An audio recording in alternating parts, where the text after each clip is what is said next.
अरे ओ मेरे भाई, जरा ध्यान से सुनना। अब राजा का बेटा राजा और मंत्री का बेटा मंत्री नहीं बनेगा।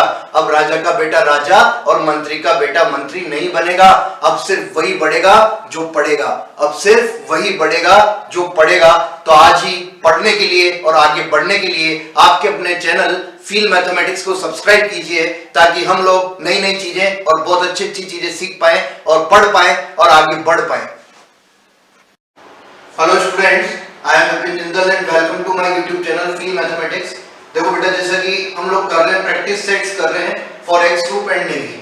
तो यहाँ पर अभी हम बात कर रहे हैं 11th 12th मैथमेटिक्स वाले पोर्शन की। तो दो प्रैक्टिस सेट मैं ऑलरेडी करवा चुका हूँ। थर्ड प्रैक्टिस सेट ये है, max to max practice set करेंगे अपन। तब एग्जाम मोस्ट प्रोबेबली जुलाई के मिड में या अगस्त तक हो सकता है एग्जाम। कोई फाइनलाइजेशन अभी कंफर्म नहीं है, बट ये मान के चलो कि जुलाई मिड तक आपका एग्जाम हो जाना चाहिए। तो पहली बात, सबसे पहले मैं कहना चाहूंगा कि जो भी लोग देख रहे हैं, सबसे पहले जो भी व्यू करें, जो भी अगर मुझे एक व्यू मिलता है तो आप जब भी देखें तो आप उस पे साथ में कमेंट जरूर कर दें, ताकि मुझे ये पता चल जाए कि इस बच्चे ने देखा और थोड़ा सा मुझे भी अच्छा लगे कि हाँ ये कनेक्टिविटी में है। सेकंड, एक आप इसको ज्यादा से ज्यादा शेयर करें और लाइक करने की कोशिश करें, क्योंकि तभी इस बात का अंदाजा होता है कि इतनी मेहनत करके आप कोई सी भी चीज कर रहे हैं। क्योंकि यहाँ पर कोई पैसे वाला सिस्टम है नहीं है कि मैं आपसे कोई पैसे ले रहा हूँ या फिर यहाँ पे कोई पेमेंट मिल रहा है मुझे आपसे। मुझे तो बस आपका लाइक और कमेंट चाहिए, तो उससे ही थोड़ा सा मोटिवेशन मिलता है। अदरवाइज वेस्टेज है कि मैं भी इतनी मेहनत करूँ। तो इसलिए आप कोशिश करें अपने वे से कि इसको ज्यादा से ज्यादा शेयर और लाइक और सब्सक्राइब करवाएं चैनल को, ताकि हम लोग इसमें और मेहनत कर पाएं। ठीक है, तो स्टार्ट करते हैं अपन। थर्ड सेट चल रहा है अपना, तो इसमें क्वेश्चन नंबर 1 से स्टार्ट ही करते हैं। देखिए एक बार, if A and B are disjoint sets असंख्य समुच्चय, then A intersection A dash union B, इसकी वैल्यू आपको फाइंड करनी। ध्यान से देखिए बच्चे, पहली बात, डिसजॉइंट सेट्स और असंख्य समुच्चय का मतलब A intersection B will be equal to 5, यानी कि दो समुच्चयों के बीच में यदि कोई व्यनिष्ठ अवयव नहीं होता है तो ऐसे समुच्चय असंख्य समुच्चय या डिसजॉइंट सेट्स कहलाते हैं। देखो इसमें अब अगर हम बात करना चाहते हैं, बात सुने, A इंटरसेक्शन A डैश, देखिए यहाँ पे A intersection A dash union B, इस तरह से। तो आप ध्यान से समझे बेटा बात। अगर मैं इसको वेन डायग्राम से अगर आपको समझाता हूँ, देखेंगे ढंग से आप समझे हैं। अगर मैं वेन डायग्राम से बात करूँ तो A और B की बात अगर करते हो तो ऑलरेडी आपको कह रखा है कि A और B डिसजॉइंट सेट्स है। तो अगर A का गोला ये है और B का गोला ये है, सीधा सा, तो यहाँ पे किसकी बात करनी, A डैश यूनियन B की। A डैश का मतलब A को छोड़कर बाकी बचा हुआ सारा। यूनियन B जब करोगे तो यूनियन B का मतलब ये आ जाएगा आपका ये वाला रीजन, पूरा इधर बाहर वाला। तो बात ये है कि A intersection A dash union B की अगर मैं बात करता हूँ, समझे आप बेटा एक बार, ये जो है A डैश यूनियन B, मैं इसको डार्क कर देता हूँ एक बार। A डैश यूनियन B ये है बेटा, A dash union B is nothing but this. B पे आ जाएगा और बड़ा वाला रीजन इसमें आएगा A को छोड़ के। अब इसका इंटरसेक्शन आपको A के साथ लेना है, तो A को जब छोड़ा तो भी तो यह है, इसका मतलब ये A का कॉम्प्लीमेंट्री सेट हो गया, पूरक समुच्चय हो गया। या फिर आपको ऐसे नहीं समझ में आता है तो आप ऐसे भी समझ सकते हैं कि मैं इसको ऐसे लिख दूं कि इस तरह से लिखा मैंने, A intersection A dash union A intersection B, ये लो, इसको अलग कर दिया मैंने। A का इसके साथ इंटरसेक्शन ले लिया और A का इसके साथ इंटरसेक्शन ले लिया by using the associative law. A intersection A dash will be 5, as such A and B are disjoint sets, तो ये अगेन 5, तो 5 यूनियन 5 इज अगेन 5। तो आपका आंसर हो जाएगा ऑप्शन ए इज करेक्ट। देखिए आगे नेक्स्ट क्वेश्चन देखिए, minus root over minus 1 to the power 4n plus 3। सबसे पहली बात, ये जो लिखा है हम इसको क्या लिखते हैं सिंपली, ये जो माइनस रूट ओवर माइनस 1 इसको सिंपली लिख सकते हो आप minus iota to the power 4n plus 3। ठीक है, आगे देखिए, plus iota to the power 41, जब भी पावर ज्यादा होती है आयोटा में तो 4 से डिवाइड करते हैं, 4 से 40 में पूरा डिवाइड होगा, रिमाइंडर बचेगा आपका 1, तो आयोटा टू द पावर 1। फिर आगे इसको लिख सकते हैं कि 1 upon iota to the power 257, क्योंकि यहाँ माइनस में होल टू द पावर 9। आगे देखिए, माइनस की पावर ओड, ये 4n प्लस 3 जो है वो क्या डिनोट कर रहा है, ओड नंबर को डिनोट कर रहा है। आप n की कोई सी वैल्यू रखेंगे, 4 से मल्टीप्लाई करोगे तो वो तो इवन हो जाएगा। सम में अगर विषम संख्या जोड़ी तो विषम होगा, यानी कि यहाँ से कुल मिला के आपको माइनस की पावर विषम है, माइनस की पावर ओड है तो माइनस बाहर आता है। फिर आपका बच रहा है बच्चे iota to the power 4n plus 3, इधर आ जाए, plus iota to the power 1, इस आयोटा टू द पावर 57 में 257 में डिवाइड किया 4 से, तो क्या मिलेगा आपको? 4 से डिवाइड किया 6 बार, रिमाइंडर हो गया 1, 17 बन जाएगा। 17 में 4 से डिवाइड किया 16 में पूरा पूरा डिवाइड होगा 4 टाइम्स, रिमाइंडर होगा 1, यानी कि 1 अपॉन आयोटा बचेगा टू द पावर 9। ठीक है, देखें यहाँ माइनस की बनेगा माइनस, आयोटा की पावर 4 m तो 1 हो गया और आयोटा की पावर 3 हो गया माइनस आयोटा, और इधर आ जाए तो ये हो गया प्लस आयोटा, और 1 अपॉन आयोटा की वैल्यू होती है बच्चे माइनस आयोटा। रेशनलाइज कर ले, परिमेयकरण कर ले या सही में से गुणा कर ले, तो minus iota to the power n, ये कैंसिल हो गया, फाइनली माइनस माइनस प्लस हो गया और ये आपको मिल गया प्लस आयोटा। तो ऑप्शन सी इज करेक्ट। तो आप एक बार यहाँ पे स्क्रीनशॉट लेना इसका, यहाँ तक नोट कर ले, फिर आगे बढ़ते। देखो बेटा आगे देखते हैं नेक्स्ट क्वेश्चन। क्वेश्चन नंबर 3 आपके सामने है। In a GP any term is 1/3 of sum of next two terms, find common ratio r। किसी गुणोत्तर श्रेणी में कोई सा भी पद जो है वो अगले दो पदों का के योग का 1/3 एक तिहाई है, तो आपको कॉमन रेशियो बताना है। बात समझे? कोई सा भी पद, जैसे मान लो मैं लेता हूं कि कोई पद है, मान लो a, पहला पद जैसे मानते हैं गुणोत्तर श्रेणी में, दूसरा पद ar और तीसरा पद क्या हो जाएगा बच्चे ar²। वैसे तो मैं जनरली आपको ये प्रेफर करूंगा कि आप a अपॉन r a और ar माने, बट क्वेश्चन के ऊपर डिपेंड करता है। वो अपन तब मानते हैं जब आपको सवाल इस टाइप का दे रखा हो कि गुणोत्तर श्रेणी के 3 पदों का गुणनफल इतना है, या product of 3 terms of GP is this, तो अपन वो चीज लेते हैं। बट यहाँ पे उस टाइप का क्वेश्चन नहीं है, अगर आप वैसे टर्म्स मानोगे तो r से r कैंसिल हो जाता है। यहाँ पे कैंसिल नहीं करना है आपको, चाहिए बात समझिए एक बार कि कोई से भी टर्म जो है, मान लो ये जो टर्म है, ये आने वाले जो दोनों टर्म्स हैं उनके सम के 1/3 के बराबर है। कहने का मतलब a is equal to, you can write as 1/3 of ar plus ar²। तो मैं लिख देता हूँ ar plus ar²। फाइनली इस a से a और a कट जाएगा, 3 इधर आ जाएगा, क्या मिल रहा है देखो, एक इक्वेशन आ गई quadratic r² plus r minus 3 equal to 0। Factorize नहीं हो सकता, फैक्टर्स नहीं हो सकते, तो श्रीधराचार्य का फॉर्मूला लगा दें, r is equal to a की वैल्यू 1, b की वैल्यू 1 और c की वैल्यू -3।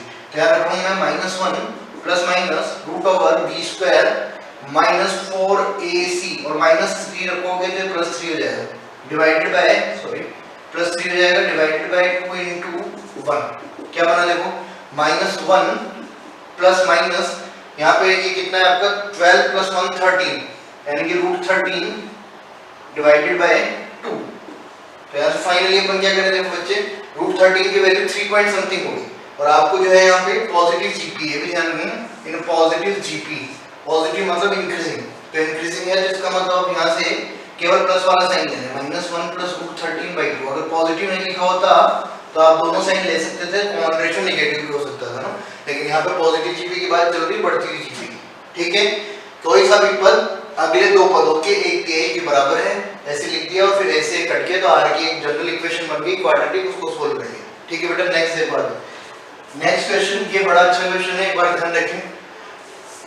अच्छा मैं इसलिए कह रहा हूँ कि ये होने में तो बहुत बेसिक क्वेश्चन है, लेकिन इसमें आप जबरदस्ती कुछ ना कुछ कर दिए जाते हैं। कहने का मतलब रिप्लेस करने लग जाते हैं बच्चे, कुछ भी करने लग जाएंगे, x और y की वैल्यूज पुट करने लग जाएंगे। नहीं, ऐसा नहीं करना, सिंपली क्वेश्चन है क्योंकि आपसे x की वैल्यू पूछ ही देंगे। तो पहली बात तो आप ऐसा भी नहीं कर सकते कि x की वैल्यू यहाँ पे रख दें, रख के कर तो सकते हैं कि एक से चेक करके y की वैल्यू निकाल के फिर हम करें, बट इतना कॉम्प्लिकेशन करने से बढ़िया है हम यहाँ से डायरेक्टली जो है क्वेश्चन ही कर लें। क्या होगा बच्चे, इसको तो ऐसे रहने दूं मैं एज सच, फर्स्ट इक्वेशन को, और सेकंड इक्वेशन को यू कैन राइट एज, देखिए ध्यान से, ऐसे लिख सकते हैं क्या, 2 to the power x into 2 to the power 2 मतलब 4, 2 to the power 2 यानी कि 4, इधर 3 to the power 1 into 3 to the power y यानी कि 3 into 3 to the power y लिख दूं क्या मैं इसको, equal to 5 ऐसे लिख देंगे। तो देखो यहाँ पे ये एक इक्वेशन है, ये एक इक्वेशन है, दोनों को सोल्व करना है। दोनों को सोल्व करने के लिए मैं ऐसा कर लूं कि इस इक्वेशन में 4 से मल्टीप्लाई कर दूं, या फिर मुझे x चाहिए तो x को रहने दीजिए, तो आप ऐसा करिए उसको 3 से मल्टीप्लाई कर दो, तो इसको 1 से मल्टीप्लाई कर दो। इसका ऐसा करने से क्या होगा, ऊपर वाली इक्वेशन आपकी हो गई 2 की power x into 3 minus plus 3 into 3 की पावर y इक्वल टू 17 को 3 से मल्टीप्लाई किया तो 51। ठीक है, इधर देखिए, अब क्या करें, दोनों को ऐड कर दूं, दोनों को ऐड करोगे तो माइनस प्लस माइनस कट जाएगा, और यहाँ से मिलेगा आपको 7 into 2 to the power x is equal to 51 plus 5 56। 7 से डिवाइड करोगे तो 2 to the power x is equal to 8, it means finally आपको मिल जाएगा x equal to 3। ध्यान रखें, अच्छा क्वेश्चन है।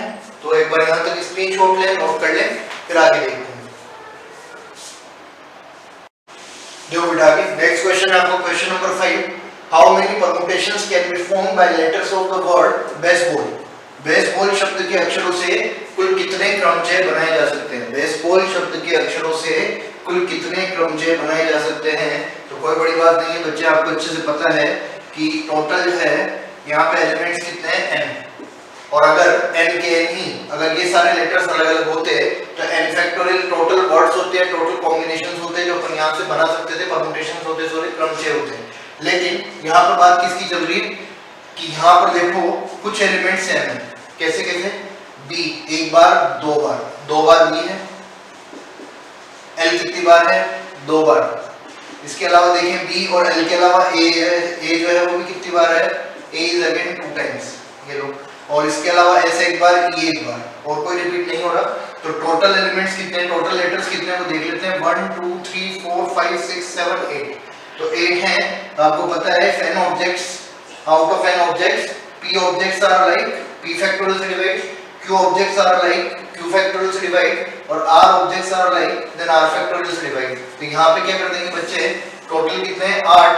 तो क्या करोगे, 8 फैक्टोरियल ऊपर और नीचे क्या करेंगे, 2 फैक्टोरियल से डिवाइड, 2 फैक्टोरियल से डिवाइड और 2 फैक्टोरियल से डिवाइड, क्योंकि 3 जो है आपके 2 2 है इस तरह से। तो यहाँ देखें ऊपर 8 into 7 into 6 5 4 3 2 1 divided bye 2 2 2 2 into 2 into 2।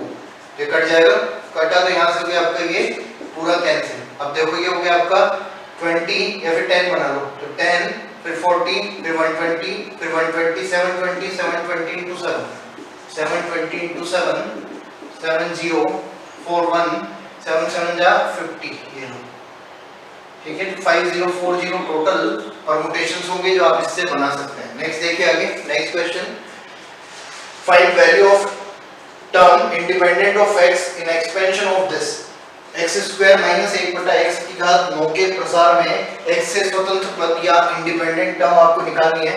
तो इंडिपेंडेंट टर्म कौन सी होगी पहले हम ये पता करें। तो मैंने आपको बताया है फर्स्ट सेट में देखिएगा, सेट 1 में आप देखें मैंने फॉर्मूला आपको बताया है कि x to the power alpha plus minus 1 upon x to the power beta to the power m। इसमें आप x to the power m जो है देखें तो आप देख सकते हैं बच्चे। इसके अलावा जो बाइनोमियल थ्योरम की क्लासेस हैं मैंने करवाई हुई चैनल पे देखें आप जाके प्लेलिस्ट में बाइनोमियल थ्योरम में, तो उसमें मैंने रामबाण के नाम से आपको दिया हुआ है, तो आप चेक कर लें। तो इस फॉर्मूले को कैसे यूज करना है, यहाँ पे आप पावर्स देख लें।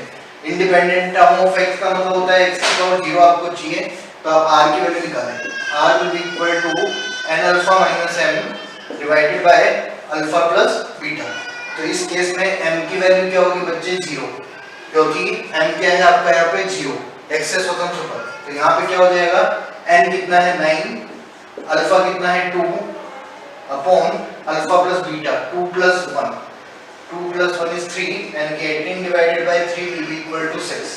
तो r की वैल्यू 6 है, तो इंडिपेंडेंट टर्म होगी आपकी t7 और आप लिखोगे -1 की पावर r, r इससे एक कम होता है, यहाँ पीछे माइनस है तो आपकी -1 की पावर r वाला फैक्टर कंसीडर कर रहे हो तो -1 की पावर 6 होगा। मैं आपको थोड़ी सी बातें बताते हुए चलूंगा बेटा, क्योंकि मैंने कहा है कि वाया प्रैक्टिस सेट्स ही हम लोग रिवीजन कर लेंगे पूरे चैप्टर्स का। तो आप बात समझे, एक सवाल से मतलब नहीं है, हम और भी क्वेश्चंस इस पे बेस कर पाएंगे। जैसे मैं यहाँ पे बता रहा हूँ आपको n फैक्टोरियल के, ऐसे यहाँ पे मैंने सबके लिए बता दिया। अगर आपको x स्क्वायर की बात करनी होती है, x क्यूब की बात करनी होती है इसी में, तो आप ये फॉर्मूला यूज करें। यहाँ पे इंडिपेंडेंट टर्म की बात करनी थी तो अपन ने m को 0 कर दिया, अदरवाइज वहाँ पे x क्यूब होता तो आप 3 ले लेते। इस तरह सोल्व करना है, आगे बढ़ते हैं। वो NCR 9C6 है ना, फर्स्ट टर्म लिखने की जरूरत नहीं है, सेकंड टर्म लिखने की जरूरत नहीं है, क्योंकि दोनों ही केवल x है और x की पावर 0 की बात आप ऑलरेडी कर रहे हो। You have to finally solve -1 to the power 6 is +1, minus की पावर ये 1 है तो प्लस आ जाएगा। 9 से 6 को कैसे लिखते हैं, 9 * 8 * 7 और नीचे 6 फैक्टोरियल से 6 फैक्टोरियल कट जाएगा, n - r फैक्टोरियल से 3 फैक्टोरियल को लिखोगे 3 * 2 * 1, यहां से कट किया 3 टाइम्स, 2 से कट किया 4 टाइम्स, 12 * 7 84, आपका फाइनली आंसर हो जाएगा 84। तो ये x से स्वतंत्र पद जो होगा उसकी वैल्यू कितनी हो जाएगी 84। तो एक बार स्क्रीनशॉट ले लें, नोट कर लें यहाँ तक, फिर उसके बाद हम आगे बढ़ते हैं। देखो बेटा आगे नेक्स्ट क्वेश्चन आपके सामने 7 नंबर क्वेश्चन, log का क्वेश्चन है। log x plus 1 on base 10 log 5 on base 10 equal to 3, find value of x। Most easiest question है, दोनों का बेस सेम है, तो log m plus log n जो होता है आपका, आप उससे लगा सकते हैं कि इसको मैं log mn लिख सकता हूँ, इन दोनों को log mn लिख सकते हो क्या बच्चे, कैसे log 10, और यहाँ लिख सकता हूँ कि 5 into x plus 1। अब ऐसा होता तो m into n लगाते तो log m plus log n लिख देते, इक्वल टू क्या है आपका 3। log की प्रॉपर्टी 10 इधर चला जाएगा, 10 इधर चला गया तो क्या बना, देखो 5 into x plus 1 equal to 10 to the power 3, इस तरह से, यानी कि 10 to the power 3 is nothing but 1000। ठीक है, 5 से डिवाइड कर लें, 5 से डिवाइड किया तो x plus 1 will be equal to, यहाँ सॉरी 5 से डिवाइड कर दो तो x plus 1 will be equal to 1000 divided by 5, 5 से डिवाइड किया 200, x equal to 199, 1 को उधर भेजेंगे तो 199 बच जाएगा। बहुत इजी क्वेश्चन था, कर सकते हैं आप इजीली कर लेंगे बेटा। तो प्रैक्टिस सेट है तो इसलिए कुछ क्वेश्चन इजी भी ले रहा हूँ ताकि, क्योंकि एग्जाम में भी ये होगा बेटा, आपको हार्डली 25 में से नेवी हो चाहे एयरफोर्स हो, 25 में से आपको 2 या 3 सवाल जरूर मिलेंगे, बाकी बहुत इजी क्वेश्चन आते हैं अपने, ज्यादा कोई हार्ड लेवल नहीं आता। बट एनडी वाले बच्चे भी अगर देख रहे हो तो उनको भी कुछ एडवांटेज हो और आप लोगों की भी नॉलेज अच्छी बढ़े, इसलिए थोड़े से अच्छे लेवल के क्वेश्चन में लेने की कोशिश कर रहा हूँ। देखो आगे 2 मैट्रिसेस हैं, ए और बी नाम रख दें इनका, इनको मल्टीप्लाई करने से थर्ड मैट्रिक्स आपको मिल गई, तो आपको लैम्डा की वैल्यू फाइंड करनी है। एक बात देखो, अगर जल्दबाजी में स्टूडेंट क्या करते हैं कि पूरी मैट्रिक्स को मल्टीप्लाई करते हैं। आप इस एलिमेंट को आइडेंटिफाई करिए, ये एलिमेंट कौन सा बच्चे, second row second column, second row second column, आपको अच्छे से पता है सेकंड रो सेकंड कॉलम, ऐसे तो मल्टीप्लाई करोगे तो आप ज्यादा से ज्यादा क्या कर ले हैं, केवल एक एलिमेंट ही रख दें। और अपना पता है जो इक्वालिटी ऑफ मैट्रिक्स की बात करते हो तो करस्पॉन्डिंग एलिमेंट्स इक्वल होते हैं, यानी कि यहाँ अगर लैम्डा है तो यहाँ पे जो एलिमेंट आएगा वो दोनों को इक्वेट करना है। तो अपन ये 3 एलिमेंट्स क्यों देखे अननेसेसरली, हम डायरेक्टली इनको इक्वेट कर लेंगे। तो मैं क्या कर लूँ, सेकंड रो सेकंड कॉलम की बात कर लेता हूँ, सेकंड रो सेकंड कॉलम क्या बनेगा देखें हम, सेकंड रो सेकंड कॉलम -8 और 1 को 1 से किया तो +1, तो डायरेक्टली आप कैलकुलेट कर ले -7। ये सबको करने की जरूरत आपको नहीं है, केवल आप इसको देख लें direct, lambda is equal to -7। वो बात अलग है कि यहाँ पे अगर आपको हो सकता है कोई क्वाड्रेटिक टाइप की इक्वेशन मिल जाए तो फिर सॉल्व करने के लिए हम देखें, तो लैम्डा की वैल्यू डायरेक्टली यहाँ से कितनी मिल जाएगी, -7। ठीक है, तो एक बार स्क्रीनशॉट ले ले फिर अपन आगे बढ़ते हैं।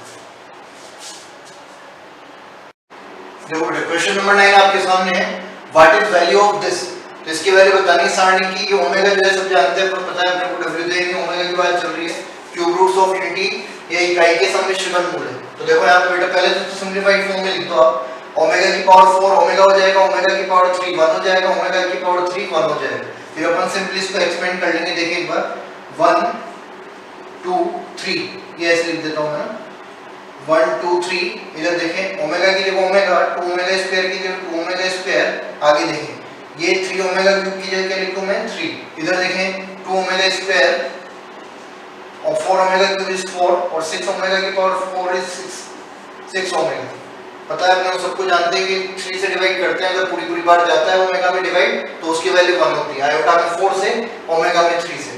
तो एक्सपेंड कर लो सीधा से, यहाँ पे सीधा से एक्सपेंड करेंगे, देखें कैसे करें। फर्स्ट रो के अबाउट कर लेता हूँ, 1 के अबाउट किया पहले, ये करस्पॉन्डिंग रो करस्पॉन्डिंग कॉलम डिलीट, इसको इससे किया तो 12 क्योंकि ओमेगा क्यूब की वैल्यू 1, इसको इससे किया माइनस बीच में आएगा एक्स्ट्रा तो -12, तो इसका तो काम खत्म हो गया, 0 हो गया।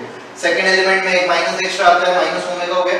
करस्पॉन्डिंग कॉलम करस्पॉन्डिंग रो को डिलीट किया, इसको इससे मल्टीप्लाई 12 ओमेगा, और यहाँ से इसको देखें तो ये तो चला ही गया आपका, और इसको इससे मल्टीप्लाई किया तो ये अगेन -12। ठीक है, नेक्स्ट देखें, लास्ट वन थर्ड एलिमेंट है आपका 2 ओमेगा स्क्वायर, 2 ओमेगा स्क्वायर इसके करस्पॉन्डिंग ये गया ये गया, इसको इससे किया तो 6 और इसको इससे किया तो -6 ओमेगा स्क्वायर, ये लो। अब देखेंगे ये तो 0 हो ही गया, इधर ध्यान से देखो, इसको इससे मल्टीप्लाई करोगे अंदर तो आपको मिलेगा -12 ओमेगा स्क्वायर, इसको इससे मल्टीप्लाई किया तो +12 ओमेगा, इधर देखें इसको इससे मल्टीप्लाई किया तो प्लस का 12 ओमेगा स्क्वायर और माइनस ओमेगा स्क्वायर ओमेगा की पावर 4 ओमेगा हो जाएगा, तो 2 को -6 से किया तो -12 ओमेगा, +12 ओमेगा से -12 ओमेगा कट, -12 ओमेगा स्क्वायर से +12 ओमेगा स्क्वायर कट, यानी कि finally you will gate 0। Omega iota इनकी क्वेश्चन अगर डिटरमिनेंट में मिलते हैं बच्चे आपको तो तो अगर आपको कुछ भी स्ट्राइक नहीं कर रहा है या आपके पास टाइम नहीं है, मैं ऐसा नहीं कहूंगा कि डायरेक्टली आप लगाएं, बट आप हमेशा 0 और 1 की तरफ टेंड कर सकते हैं in case of determinant. Most probably answer 0 या 1 होता है, बट ये तब करना है जब आपके एग्जाम में अपने पास टाइम है, बिल्कुल भी टाइम नहीं बचा और तुक्का लगाना है, तो आप 0 और 1 पे जा सकते हैं। इस वजह से मैं 99% 0 लगाए ओमेगा आयोटा टाइप के क्वेश्चंस। देखो इधर cosec theta plus cot theta equal to c, दो तरह के आइडेंटिटीज होती है बच्चे, एक तो 1 plus tan square theta equal to sec square theta, और एक होता है आपका 1 plus cot square theta equal to cosec square theta. दोनों के लिए ये बात एप्लीकेबल होती है। इसको आप इधर बचा देंगे तो मैं इसको ऐसे लिख सकता हूं कि sec square theta minus tan square theta equal to 1, और ऐसे इसको लिख सकते हो कि cosec square theta minus cot square theta equal to 1। आप समझ पाए तो मैं क्या समझाना चाह रहा हूं कि a square minus b square equal to 1, a square minus b square equal to 1। इसको तोड़ सकते हो a minus b into a plus b, a minus b into a plus b।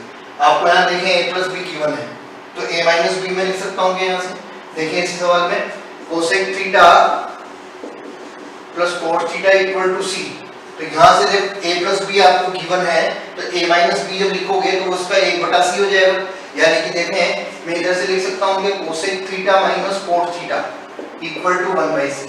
तो आप आगे से ध्यान रखें, अगर इन दोनों में से कोई से भी सवाल मिलता है, यहाँ माइनस होता तो प्लस वाले के लिए उल्टा कर देते, प्लस है तो माइनस वाले के लिए उल्टा कर दिया, यानी कि जस्ट ऑपोजिट साइन से अपन ने क्या कर दिया, इक्वेशन लिख के और उसको वैल्यू को उल्टा कर दिया।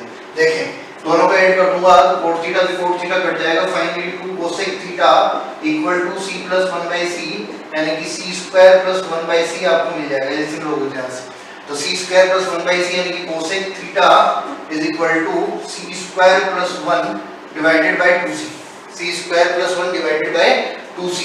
इधर आ जाए, देखें cosec थीटा अगर ये है तो sin थीटा क्या होगा बच्चे, sin थीटा इसका reciprocal 2c divided by c square plus 1, ऐसा कुछ बनेगा।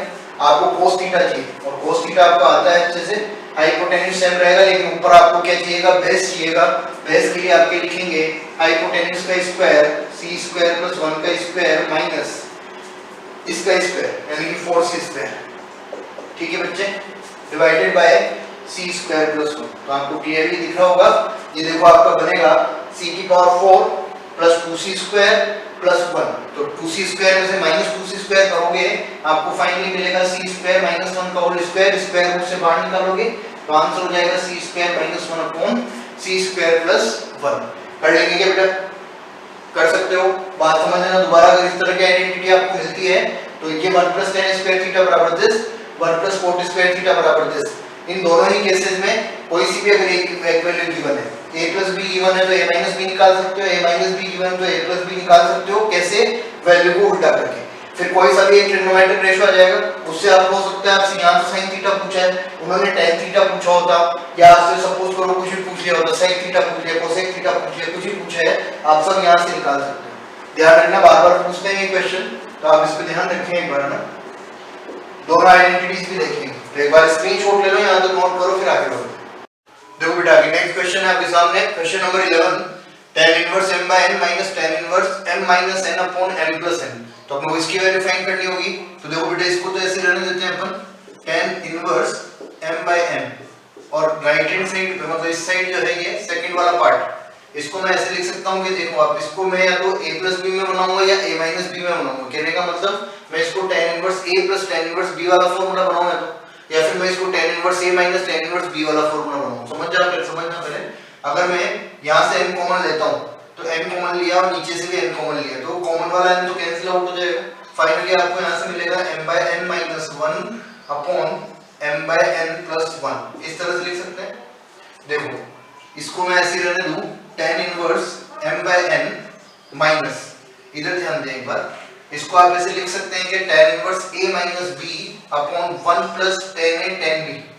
ध्यान से सुनना एक बार, tan inverse a minus b upon 1 plus ab, a तो आपका m by n है और b आपका 1 है, तो ये तो फॉर्मूला हो गया tan inverse a minus b upon 1 plus a, और b यहाँ पे 1 है तो 1 लिखने की नीड नहीं होती, तो आप इसको लिख सकते हो tan inverse m by n minus tan inverse 1। अब शायद आपको और क्लियरली समझ में आया कि tan inverse a minus tan inverse b होता तो आप फॉर्मूला लगाते tan inverse a minus b upon 1 plus ab बन रहा है। तो देखो क्लियरली आपका इससे कैंसिल आउट हो रहा है, इस माइनस माइनस से प्लस हो जाएगा, यानी कि finally you will get tan inverse 1 equal to pi by 4। तो आंसर हो जाएगा आपका पाई बाय 4। देखिए नेक्स्ट क्वेश्चन देखिए, क्वेश्चन नंबर सेकंड। इसमें कोई बड़ी बात नहीं थी बेटा, अपन इसको ब्रेक करके और इस तरह से कर लिए।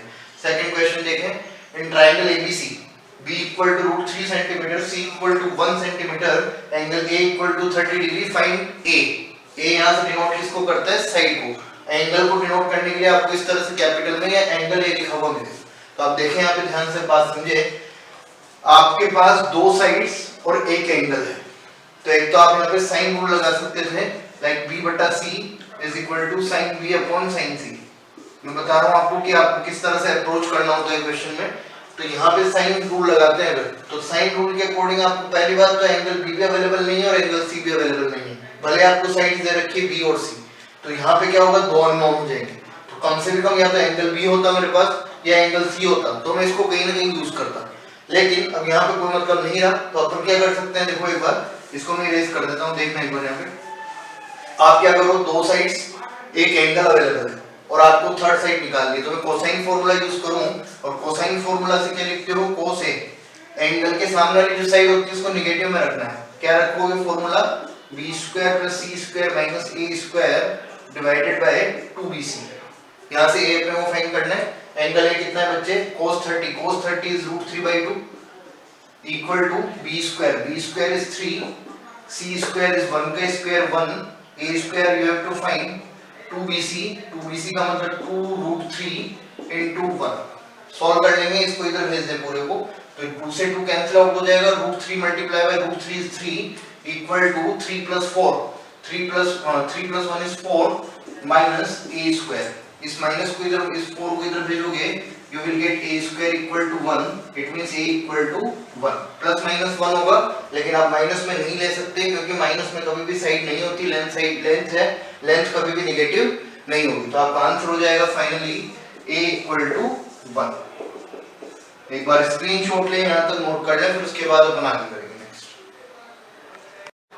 देखो बेटा नेक्स्ट क्वेश्चन है आपका, if p is length of perpendicular drawn from origin to line x upon a plus y upon b equal to 1, then which of the following is correct। आपको बताना है ABCD में से कौन सा सही होगा। हिंदी में सुन ले एक बार, ये रेखा है आपकी, इस रेखा पर मूल बिंदु से एक लंब डाला गया है ना, तो मूल बिंदु से लंब डाला गया जिसकी लंबाई कितनी है, p है। तो आप कह सकते हो कि इसकी लंब की लंबाई p है और आपको ये बताना है कि इनमें से कौन सा सही होगा। तो पहली बात ये है कि आपको ये पता होगा बेटा कि कोई सी भी लाइन होती है, उस लाइन में ax plus by plus c अगर मैं लिखता हूँ उस लाइन को, और कोई पॉइंट है आपका x1, y1, तो यहाँ से इसकी डिस्टेंस परपेंडिकुलर हो चाहे डिस्टेंस निकालनी हो, दोनों के लिए अपन लिखते हैं कि distance is equal to ax1 plus by1 plus c equal to 0। ax1 plus by1 plus c upon √a square plus b square, ये डिस्टेंस का फॉर्मूला होता है। पहले आप इसको स्टैंडर्ड फॉर्म में लाइन बना ले। स्टैंडर्ड फॉर्म के लिए मैं ऐसे लिख सकता हूँ कि देखो bx minus ay plus -1 equal to या माइनस ab इक्वल टू 0, ये आपकी लाइन की इक्वेशन है। एक बार मैं इसके लिए इरेज कर देता हूँ उसको एक बार, ऑप्शंस को, ताकि अपन थोड़ा सा सही कर पाए। देखें एक बार ढंग से, ऑप्शंस अपन देख लेंगे लास्ट में, देखें एक बार ढंग से। तो मैं ये बताना चाह रहा हूँ कि कोई लाइन है आपकी ax plus by plus c, तो पहले इसको स्टैंडर्ड फॉर्म में ले लो, या फिर आप डायरेक्टली समझ सकते हो तो डायरेक्टली अपन ऐसे ले लेते हैं x upon a plus y upon b minus 1 equal to 0। तो यहाँ पे ध्यान से देखना, परपेंडिकुलर डिस्टेंस के लिए आपको इस लाइन की डिस्टेंस कहाँ से लेनी है, 0,0 से। पॉइंट 0,0 है आपका, तो उसकी परपेंडिकुलर डिस्टेंस p जो है वो क्या होगी, a मतलब x का कोफिशिएंट यानी कि 1/a इनटू x1 का मतलब पॉइंट में जो x1 है। सिमिलरली by1 का मतलब b हो गया y का कोफिशिएंट 1/b और y1 का मतलब 0 plus c is nothing but -1 divided bye √a square plus b square. a का मतलब x का कोफिशिएंट यानी कि 1/a स्क्वायर प्लस y का कोफिशिएंट यानी कि b स्क्वायर का मतलब 1/b स्क्वायर। इस तरह से ये नेगेटिव नहीं होगा, डिस्टेंस से तो हमेशा पॉजिटिव होगी।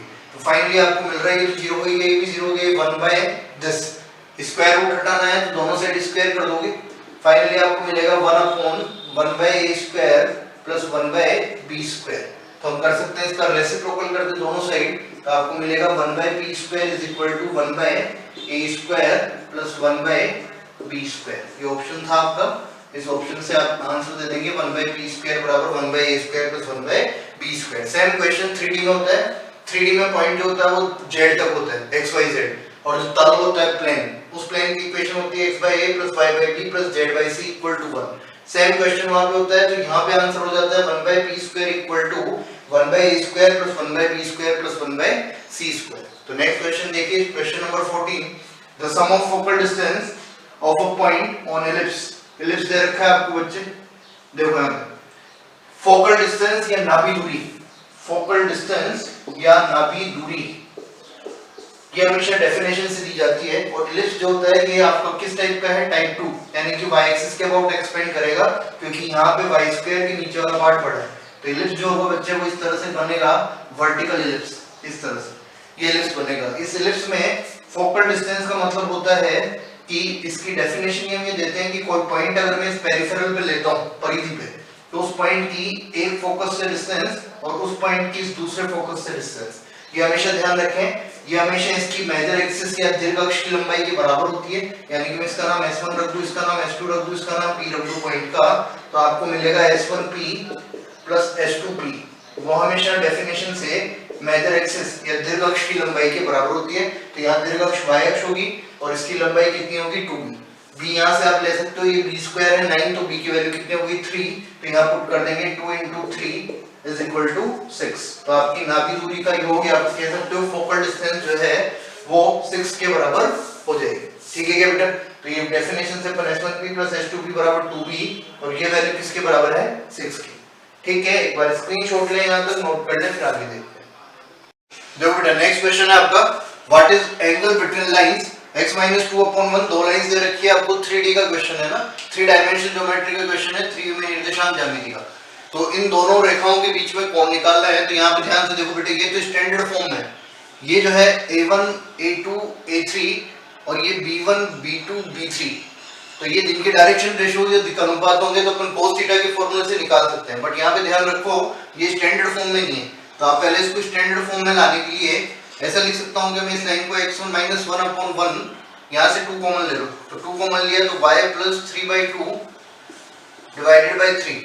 इस 2 को भी मैं अगर नीचे एडजस्ट कर दूं तो नीचे ले जाके आप इसको 3/2 ऐसे लिख सकते हो, और ये हो गया आपका z + 5/2।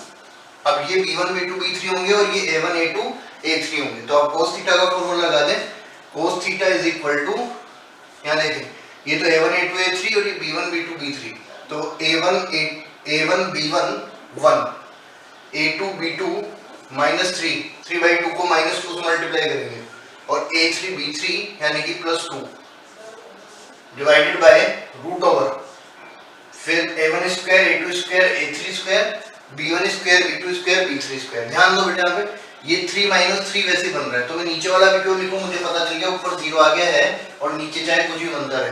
तो नीचे कुछ भी बनेगा, cos थीटा की वैल्यू 0 है अगर, तो थीटा मतलब कितना हो गया कि लाइंस जो है परपेंडिकुलर होगी, angle between the lines will be π/2 या 90 डिग्री। ठीक बात है क्या? तो cos थीटा का फॉर्मूला होता है कि जो अपन करते हैं लाइंस में भी करते हैं, 2D में, प्लेन्स में भी करते हैं, सब में होता है ना।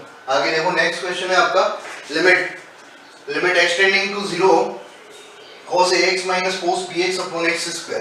तो सीधी सी बात ये है, पहले x बराबर 0 डाला तो ये फॉर्म हो गई आपकी 0/0। तो अब यहाँ पे आप चाहें तो डीएल हॉस्पिटल लगा लें, चाहे आप स्टैंडर्ड लिमिट से करें तो वैसे कर लें। तो मैं डायरेक्टली देखो यहाँ पे डीएल हॉस्पिटल से करता हूँ। डीएल हॉस्पिटल रूल के अकॉर्डिंग एक बार ऊपर डिफरेंशिएशन, एक बार नीचे डिफरेंशिएशन सेपरेटली। तो पहले इसको डिफरेंशिएट किया तो ये बनेगा आपका -sin ax, और फिर साथ में इस x का भी करना होगा चेन रूल से, तो x का किया तो a। ठीक, इधर देखो आगे माइनस कोस, तो ये माइनस होगा, इसका तो प्लस हो जाएगा ये, और ये बन जाएगा sin bx × b divided by x² का डिफरेंशिएशन 2x। वापस देखिए ध्यान से, अगर x टेंडिंग टू 0 पे बात करते हो तो ये 0, ये भी 0, ये वापस से 0/0 फॉर्म बन रही है। तो कोई बात नहीं है, अपन 2 बार तो डीएल हॉस्पिटल लगा ही सकते हैं, 3 बार करने में ज्यादा प्रॉब्लम होती है तो अपन कोई दूसरा मेथड यूज करते हैं, लाइक एक्सपेंशन मेथड या फिर स्टैंडर्ड लिमिट, कुछ भी। दो बार डिफरेंशिएशन में कभी भी दिक्कत नहीं आती। तो आपको जब भी डीएल हॉस्पिटल यूज करना है तो दो बार अगर आप डिफरेंशिएट कर पाते हो तो कर सकते हो आप। देखें आगे, लिमिट x टेंडिंग टू 0, वापस से डिफरेंशिएट करूं, माइनस साइन x का हो जाएगा माइनस कोस ax, एक a एक्स्ट्रा है और एक a इसका वापस से करोगे चेन रूल से तो आ जाएगा, तो ये a स्क्वायर हो गया। सिमिलरली इधर प्लस साइन bx का कोस bx, एक b पहले से है और इस bx का करोगे तो एक और b आ जाएगा, b square divided by 2x का किया तो 2। अब तो सिंपली आप x टेंडिंग टू 0 पे बात कर रहे हो, cos 0 की वैल्यू 1 होती है, यहाँ पे भी cos 0 की वैल्यू 1, तो ये बचा आपका देखो b square minus a square divided by 2। This is your final answer. ध्यान रखिए, अच्छा क्वेश्चन बेटा आ जाते हैं, पूछ लेते हैं वापस। एक बार स्क्रीनशॉट ले लो, यहाँ तक नोट कर लो, फिर आगे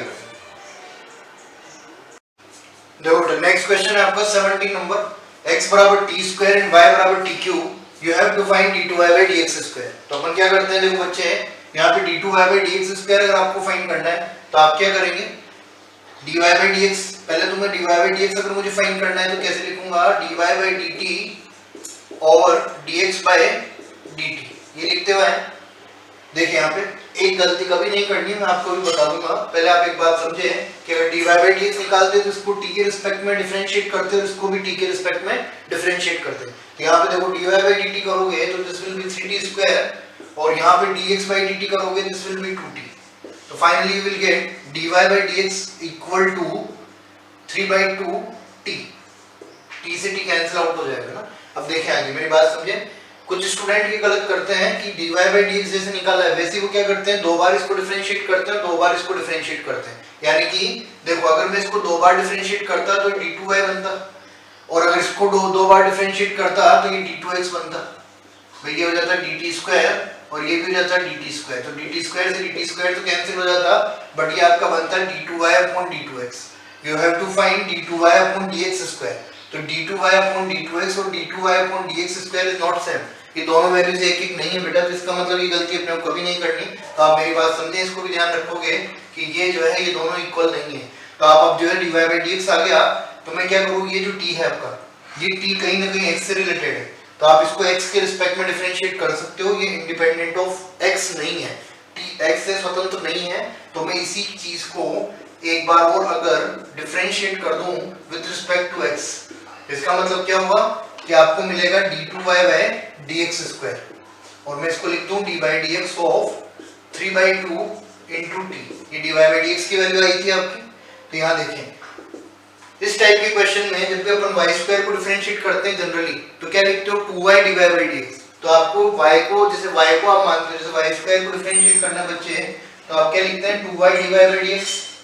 यानी कि आप क्या करते हो कि y को x की जैसे ट्रीट करते हो, तो मैं t को x की जैसे ट्रीट करते हुए लिखूं पहले, तो मैं 3/2 लिख दूंगा क्योंकि t का डिफरेंशिएट यानी कि x मान लिया तो t x का डिफरेंशिएशन dx के रिस्पेक्ट में 1 होगा।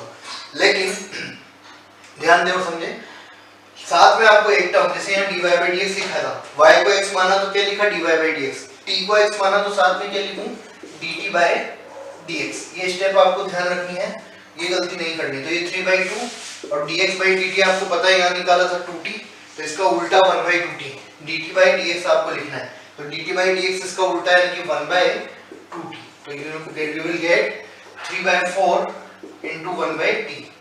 ऑप्शन के अकॉर्डिंग चाहे तो हम यहाँ से इसको रिप्लेस कर सकते हैं, कैसे, t को यहाँ से एलिमिनेट कर लो, यहाँ से एलिमिनेट कर लो, जिस ऑप्शन से आपको मिलता है। तो t में यहाँ से लिखता हूँ √x, तो t अगर √x है तो 3/4 √x, ये आपका फाइनल आंसर हो जाएगा।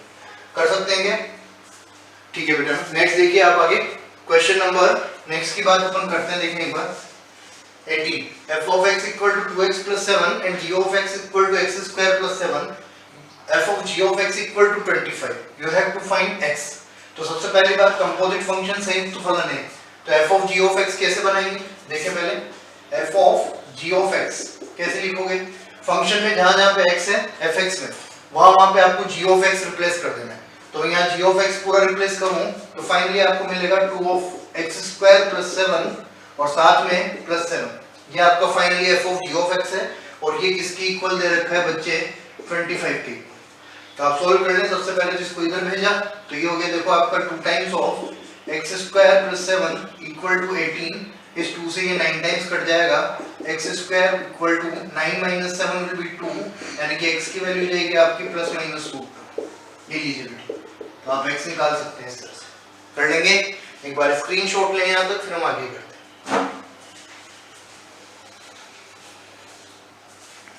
देखो बेटा, नेक्स्ट क्वेश्चन है आपका 19 नंबर। क्या है? fx बराबर x ln x, then fx attains minimum value eight.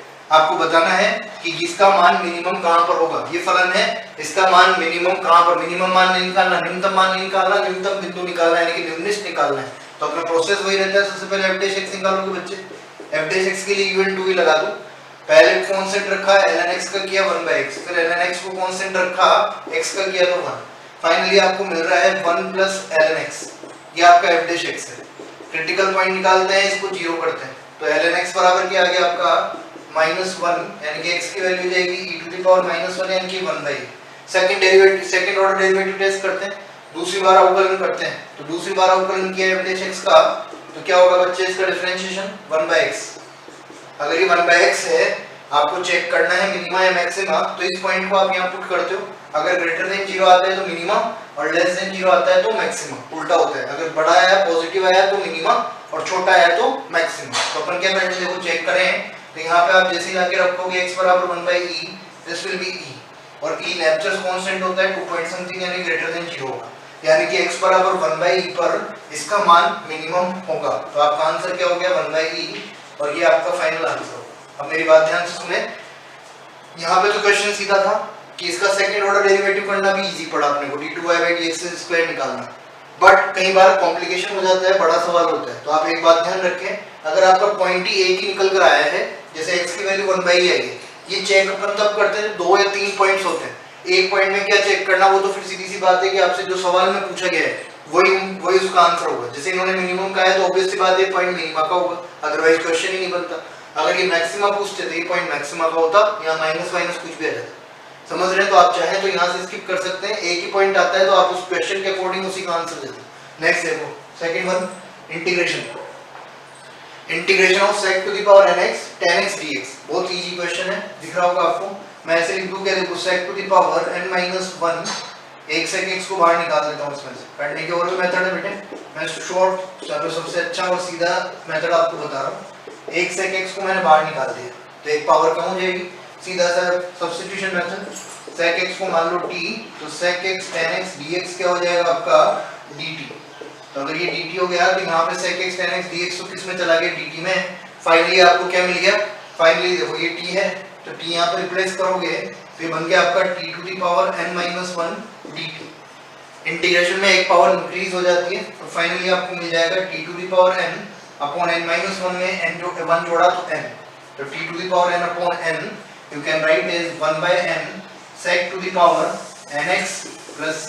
Indefinite integration है तो आप c भी लगा कर सकते हैं क्या। sec x को t माना है, sec x tan x dx बराबर dt आ गया है। उसके बाद आपने इसको रिप्लेस कर दिया t, तो t to the power n-1 dt बन गया। इंटीग्रेट किया आपने, वो क्या होता है x to the power n+1 upon n+1, यही तो लिखते हैं। तो आप n+1 लिखोगे, x to the power n का इंटीग्रेशन क्या लिखते हो बच्चे, x to the power n+1 upon n+1, ये लिखते हो है। तो यहाँ पे ऐसे किया है पहले t to the power n upon n, तो फाइनली आपको ये मिल गया। एक बार स्क्रीनशॉट लो, फिर आगे बढ़ते हैं। देखिए बेटा, नेक्स्ट क्वेश्चन है क्वेश्चन नंबर 21, डेफिनेट इंटीग्रेशन का क्वेश्चन है, देखते जाइए।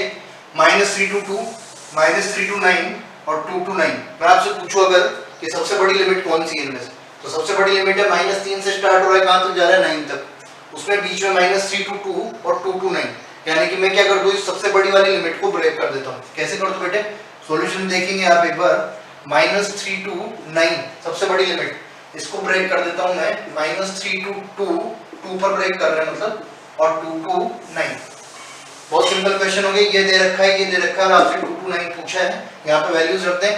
-3 to 9 कितना है, -5/6 equal to -3 to 2, -3 to 2 is nothing but 7/3, और ये आपको फाइंड करना है, इसको x मान ले। तो x फाइंड करना है, तो इसको मैं इधर ले जाता हूं, यानी कि क्या बनेगा -5/6, और ये 7/3 इधर जाएगा तो -7/3। 6 एलसीएम लिया, तो ये माइनस का 5, ये 2 टाइम्स, यानी कि हो गया -14। We will get finally -19/7 6 is your answer. -5 और -14 -19, -19/6 ये आपका आंसर होगा फाइनली। वापस सुन लें, सबसे कर सकते हो आप, इसको इंटरचेंज भी कर सकते हो, लिमिट को ऐसे कर देते हैं, माइनस साइन लग जाता है, उल्टा भी कर लेते हैं, बट आप सिंपलेस्ट मेथड की तरफ जाओ। सबसे बड़ी लिमिट आपकी ये है, उसको आपने 2 पर ब्रेक कर दिया, तो 2 पे ब्रेक कर दिया तो फाइनली आपको ये मिल गया। देखो नेक्स्ट क्वेश्चन क्या है, if solution of differential equation, ये इक्वेशन आपको दे रखी है, differential equation represents a circle, then a की value, find the value of a। यदि अवकल समीकरण का हल या अवकल समीकरण है इसका हल किसी वृत्त को निरूपित करता हो तो आपको a का मान बताना है। सीधा सा सिंपली अपन पहले तो इसका सॉल्यूशन निकालें, वेरिएबल सेपरेबल फॉर्म में चार पृथक्करण विधि है, तो इससे आप y को y के साथ और x को x के साथ ले लें, यानी कि फाइनली आपको मिलेगा 2y + f * dy is equal to integration of ax + 3 dx। Integrate कर ले, इंटीग्रेट करोगे तो ये हो गया आपका y² by 2 * y² / 2 होगा, इधर f का dy के रिस्पेक्ट में यानी कि fy इक्वल टू, इधर इंटीग्रेशन करेंगे तो ax² / 2 + 3x plus constant of integration c। अपने कोई मतलब नहीं है, अपन सारा को इधर ले आए, आप डायरेक्टली भी देख सकते हो। अगर मैं इनको उधर ले जाऊं तो क्या बनेगा, a/2 x², इधर गया तो -y² प्लस का 3x माइनस का fy प्लस c = 0। अब क्लियरली आपको कह रखा है कि ये भाई जो है ये किसको रिप्रेजेंट करता है, सर्कल को, और सर्कल के लिए अपन अच्छे से जानते हैं कि coefficient of x² should be equal to coefficient of y², यानी कि x² का गुणांक बराबर y² का गुणांक, यानी कि a/2 किसके बराबर होना चाहिए, -1 के, यानी कि आपको मिल जाएगा a बराबर -2। a की वैल्यू क्या हो जाएगी, -2। कर सकते हैं कि कर लेंगे, बहुत अच्छी क्वेश्चन है, आप अच्छे से करें प्रैक्टिस, इनके साथ ही आपका सारा कंप्लीट हो जाएगा। मैं कहना चाह रहा हूँ आपसे, अपन जितने भी प्रैक्टिस सेट करेंगे उनसे आपका सारी टॉपिक कवर हो जाएगा, ये मैं आपसे बता रहा हूँ, आप करते जाएं बस साथ में, नोट करें, स्क्रीनशॉट ले लें, फिर आगे देखते हैं। देखिए बेटा क्वेश्चन है आपका, what is value of p for which the vectors this is of, for which the vector आपका ये है इज ऑफ 3 यूनिट्स। ये बताना है आपको कि p के किस मान के लिए ये जो सदिश है उसका परिमाण 3 इकाई होगा, इसका मतलब मैग्नीट्यूड दे रखा है आपको, परिमाण। तो परिमाण कैसे निकालने बच्चे, मैग्नीट्यूड इस p को अंदर भेज दो, तो p को अंदर जैसे भेजोगे तो ये तो हो गया 2p, i कैप का मतलब x का स्क्वायर, इसको अंदर भेजोगे तो ये हो गया आपका +-2p, सॉरी +-p², और इस p को अंदर भेजा तो ये भी क्या बन जाएगा 2p², और ये मैग्नीट्यूड आपको दे रखा है 3 के इक्वल। तो सॉल्व कर ले, देखो ये बन गया आपका स्क्वायर रूट, दोनों साइड स्क्वायर कर दो तो स्क्वायर रूट हट जाएगा, यानी कि ये हो गया 4p², ये हो गया p², ये भी हो गया 4p² = 9, यानी कि 9 4 4 8 और एक 9, तो 9p² = 9, इट मींस p² = 1, तो p की वैल्यू जाएगी +-1। तो आप p की वैल्यू निकाल सकते हैं, यहाँ से मैग्नीट्यूड को अपन ने 3 कर दिया, p की वैल्यू अपन ने फाइंड कर ली। नेक्स्ट क्वेश्चन देखिए, if probability of a equal to 1/3, b equal to 1/4, a/b is 1/6, then find probability of b upon a। तो अपने सीधी सी बात पता है कि b upon a निकालने के लिए आप क्या लिखते हो, probability of a intersection b divided by pa, ऐसे लिखेंगे। pa आपको जो गिवन है क्या क्वेश्चन में, तो आपको a intersection b और निकालना है। a intersection b निकालने के लिए आपको ये पैरामीटर गिवन है, तो आप इसको क्या लिखोगे, देखो यहाँ पे pa/b will be written as probability of a intersection b divided by pb, ऐसे लिखेंगे। इस जगह से आप ये a intersection b निकाल लें, क्योंकि ये दोनों आपको गिवन है, इसको निकाल के यहाँ पे यूज कर लें। तो यहाँ से निकालने के लिए क्या लिख सकता हूँ, देखो मैं probability of a intersection b equal to, ये a/b और ये pb, इस a/b के साथ इसको ले आए, तो a/b हो गया आपका 1/6 into probability of b is given as 1/4, ये बन गया आपका 1/24, इसको यहाँ पे यूज करके वैल्यू निकाल लेंगे। तो यहाँ यूज किया तो ये तो क्या आपका 1/24, और pa देखिए कितना है 1/3, तो यहाँ रखा 1/3, ये 3 ऊपर जाएगा तो 3/24, इट विल बी 1/8, तो यहाँ आपका आंसर हो जाएगा 1/8। तो देखें एक बार नोट कर ले, फिर आगे करते हैं नेक्स्ट।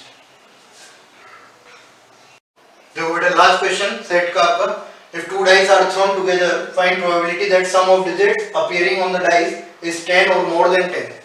दो पासों को एक साथ उछाला गया तो पासों पर आने वाले अंकों का योग 10 या 10 से अधिक होने की प्रायिकता ज्ञात करो। सीधी सी बात, अपने को पता है कि टोटल जब दो डाइस को आप थ्रो करते हो तो टोटल केसेस बनेंगे 6 का स्क्वायर इक्वल टू 36, यानी कि सैंपल स्पेस में जो एलिमेंट्स हैं ns वो कितने हैं आपके 36। अब फेवरेबल देख लें, फेवरेबल क्या क्या होंगे। अगर मैं फर्स्ट डाइस पे 1 मानता हूं तो इधर कुछ आ सकता है कि लास्ट 6 आ सकता है सेकंड पे, तो आपका सम कितना होगा 7, तो काम नहीं बनेगा। अगर मैं 2 मान लूं काम बनेगा नहीं बनेगा, ना 8 ही होगा।